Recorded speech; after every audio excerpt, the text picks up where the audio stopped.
Assalamu alaikum and welcome back. Today, we're diving deep into one of the most powerful chapters of the Quran, Surah an-Nās, or Mankind.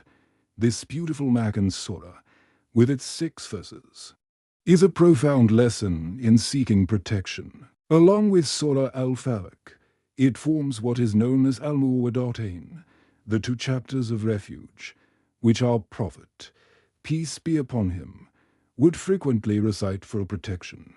The core message is simple yet vital: seek refuge in Allah from all evil, especially the subtle whisperings that attack our faith and actions. The surah begins, "Say, I seek refuge in the Lord of mankind." Allah commands us to actively seek His protection by referring to Himself as the Lord of mankind. He reminds us that He is our Creator, our Sustainer, our Protector. He has absolute authority over every aspect of our lives, making Him the only true source of safety. Next, it says, the King of mankind. This isn't like any earthly king. Allah is the absolute sovereign, the ultimate ruler whose dominion is total and unchallenged. No power, visible or invisible, can act outside of His will. This brings immense comfort, knowing that the one who rules everything is the one we turn to for help. Then, the God of mankind, He is the only one deserving of our worship. The surah masterfully moves from lordship to kingship to divinity, reinforcing the core of our faith, taught the absolute oneness of Allah.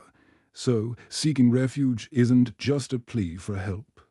It's a profound act of worship, a declaration of our complete reliance on Him alone. Now, we get to the source of the trouble. From the evil of the whisperer who withdraws. This is primarily referring to Shaytan. He's called the whisperer because he plants thoughts subtly and repeatedly. And he is the one who withdraws because he retreats and flees the moment we remember Allah. This is a crucial point.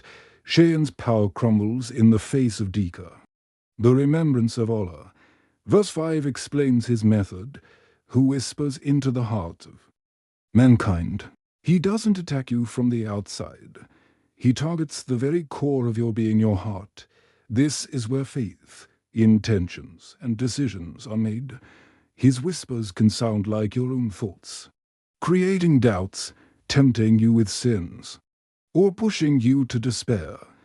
It's a reminder that the most dangerous battles are often fought within ourselves.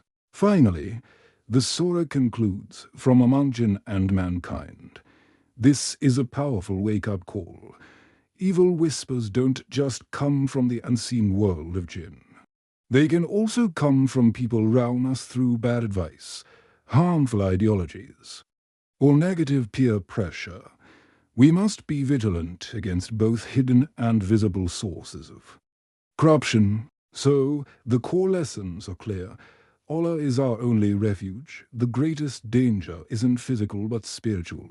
Shaytan's main weapon is his subtlety, and our greatest shield is remembering Allah.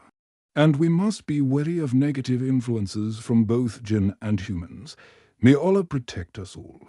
Thanks for watching. Don't forget to like and subscribe for more content.